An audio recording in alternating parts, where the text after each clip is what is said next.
The morning rush at Sunnyside Cafe was already in full swing when Nora Bennett dropped her tray of coffee mugs, shattering porcelain and silence in equal measure. She'd been working there for 4 years, long enough to recognize every kind of customer, the kind who smiled, the kind who snapped fingers, and the kind who treated her like furniture. But that morning a man walked in who seemed different, not because of kindness, but because of the storm he carried with him.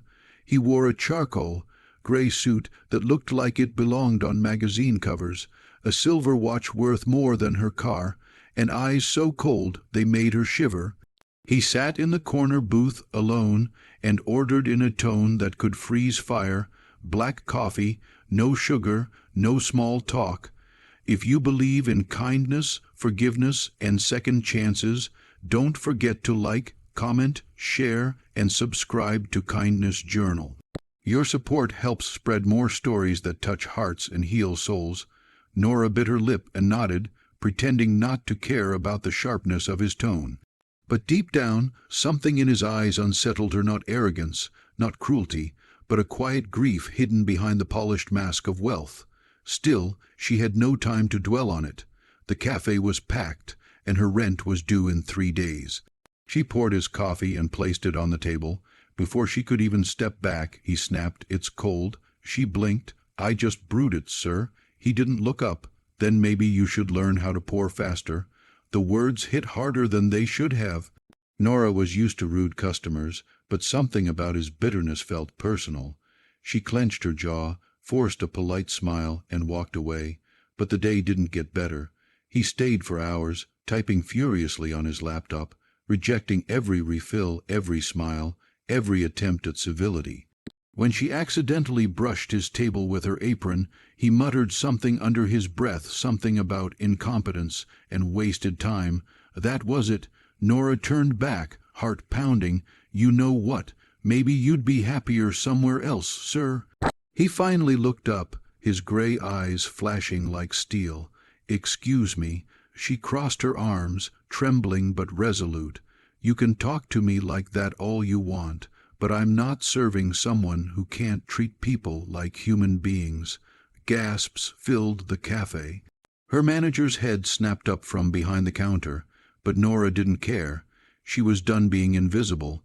The man stared at her for a long, heavy second before closing his laptop. "Fine," he said flatly, and stood up. His wallet fell from his jacket as he reached for his briefcase. She bent down to pick it up, ready to throw it onto the table without another word. But when it flipped open in her hand, she froze.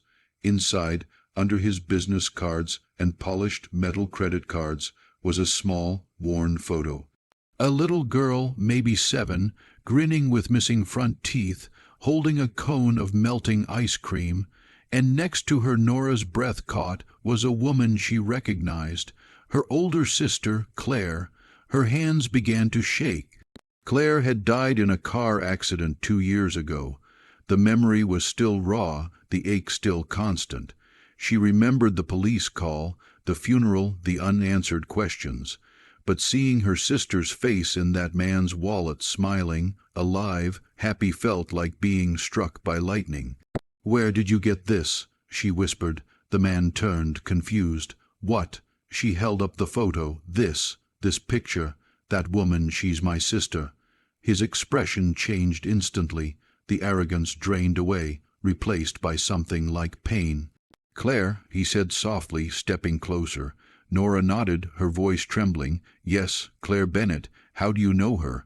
The man sank back into the booth as if the air had been sucked from his lungs. "She was my wife," he said. The cafe went silent around them. For a moment, all Nora could hear was the hum of the ceiling fan and the sound of her own racing heart. She sat down slowly, the tray forgotten. "Your wife?" she whispered. He nodded. "We met 10 years ago. I lost her in the accident." His voice broke on the last word. Nora felt her throat tighten. "I didn't know she was married," she murmured. "She never told me your name." He gave a faint, bitter smile. "Elliot Carter. I don't blame her. I wasn't a good husband at the end. Nora's anger melted into confusion and sorrow. The rude billionaire, the cold man she had refused to serve, was her late sister's husband and the father of the smiling girl in the photo. "That's your daughter?" she asked softly. "Leela," he said, eyes glistening. "She's 8 now. She doesn't remember much about her mother." He reached for the photo, but his hand trembled.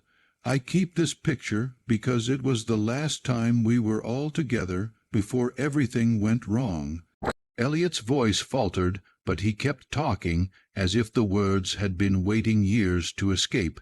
He told her how work had consumed him, how he'd missed birthdays, anniversaries, and quiet dinners, how Claire had begged him to slow down, to see what really mattered. He hadn't listened not until the day he lost her. Since then, he whispered, staring into his untouched coffee, "I've tried to fill the emptiness with work, money, power, but it's never enough. I've forgotten how to be kind." Nora blinked away tears. She saw now that his rudeness wasn't cruelty, it was grief-wearing armor. She reached across the table, her voice soft but firm. "Claire would hate to see you like this, you know. She always believed in second chances, for everyone." Elliot looked at her, and for the first time she saw warmth in his eyes. "She used to say that," he murmured. "I never thought I'd hear those words again." They sat in silence for a while, two broken souls bound by the same love and loss. Then Nora stood, took his cold cup of coffee, and poured him a fresh one, hot, dark, and filled with forgiveness. "Here," she said gently, "no charge." He tried to protest, but she shook her head. "Let this one be on Claire." From that day, Elliot returned to the cafe, often not as a customer who barked orders, but as a man learning how to live again. He'd sit quietly, sometimes bringing Leela with him. The little girl had her mother's smile, and every time Nora saw it, something in her heart healed a little more. They would talk about Claire, her laughter, her stubbornness, her kindness. Slowly grief turned into gratitude. One sunny afternoon, Nora noticed Elliot sitting at his usual corner table, lost in thought. When she approached, he looked up with a small, genuine smile. "I've been thinking," he said. "I spent years building a company that doesn't mean much anymore, but maybe I can build something else, something Claire would be proud of." He paused, then added, "A foundation for single mothers, for people who just need a chance." Nora's eyes welled with tears. She'd love that. She whispered. Months passed, and the foundation became real, the Claire Bennett Hope Fund. It offered education, shelter, and second chances to those who needed them most. Nora joined as a coordinator, leaving her cafe apron behind but keeping her compassion close. Elliot often said it was her courage, the day she refused to serve him, that had saved him from himself. On the 1-year anniversary of the foundation, Elliot stood on stage with Leela beside him and Nora in the front row. He looked out over the crowd and said, "Kindness doesn't always come wrapped in smiles. Sometimes it comes from someone brave enough to stand up and say, 'Enough.'" His eyes met Nora's, and she smiled through tears. After the event, they walked together through the sunlit park. Leela ran ahead, chasing butterflies, her laughter echoing like music. "You know," Elliot said softly, "I never thought I'd find peace again, but meeting you, it felt like Claire sent you." Nora looked up at the sky and smiled. Maybe she did. As the sun dipped low, painting the world in gold, Nora realized something sometimes. The hardest people to love are the ones who need love the most. And sometimes fate brings two broken hearts together so they can help each other heal. If this story touched your heart, please like, share, and subscribe to Kindness Journal and help us remind the world that compassion can change lives.